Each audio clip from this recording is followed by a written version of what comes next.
All right, George. So we made it, man. Episode 2. Who would Buddy, have thought? who would have thought 2 episodes? We've already doubled.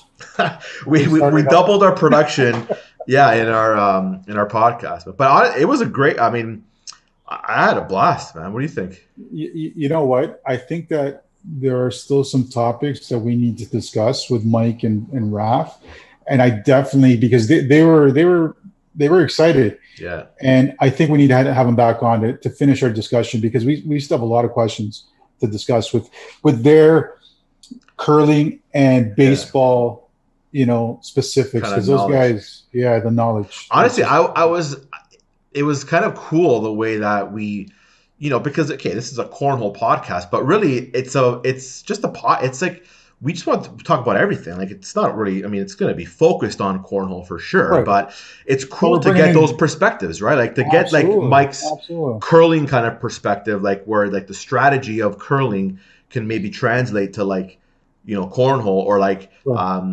Raph's with his baseball. Like he was really his answer to like that question about the release point to me was like that's like probably one of the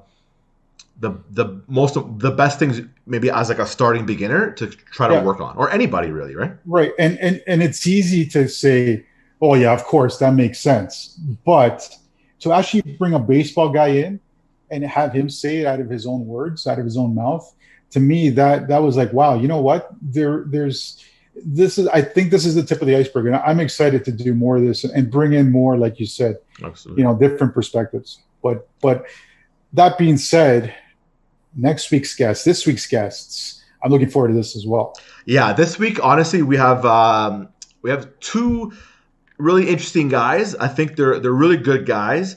I mean, I guess we could say who it is, right? Because I mean, So we have Dean and we have Tony. So I would say like Dean is like he's not an up and comer because he's here. He's like he's been around for years, but like he's really have stepped his game up to like a level where it's like honestly he's like really up there. And Tony to me is like an up and comer. Like I met Tony last year for the first time playing in our back. Remember you brought him up and I was like, this guy's lights out. Like. Yeah. We ended up playing like till the dark was dark outside, and this guy's like throwing 4-baggers. Like I was like, who is this guy? Where did George invite to my? And then I think he's hooked for sure now. I've known Tony for almost 10 years, and just like many of the other guys that are good friends now, it was through the baseball world, and now they're making the transition over. But I'm excited to talk to him about that as well because I want to get his insight on how that transition took place. And on Dean's side, you know what, he isn't a new kid around the block, but you know what, he's been lighting it up last year. Mind you, it was COVID and whatever, but hey, everybody had a chance to go out and do different tournaments, and I want to get his perspective on it as well. Yeah, he's I think he's going to have a unique perspective for sure. I think especially Dean, I think is like meticulousness. He's like very methodical. Like he probably practices. Like I want to ask him like how many bags he throw, because I know Mike says he threw.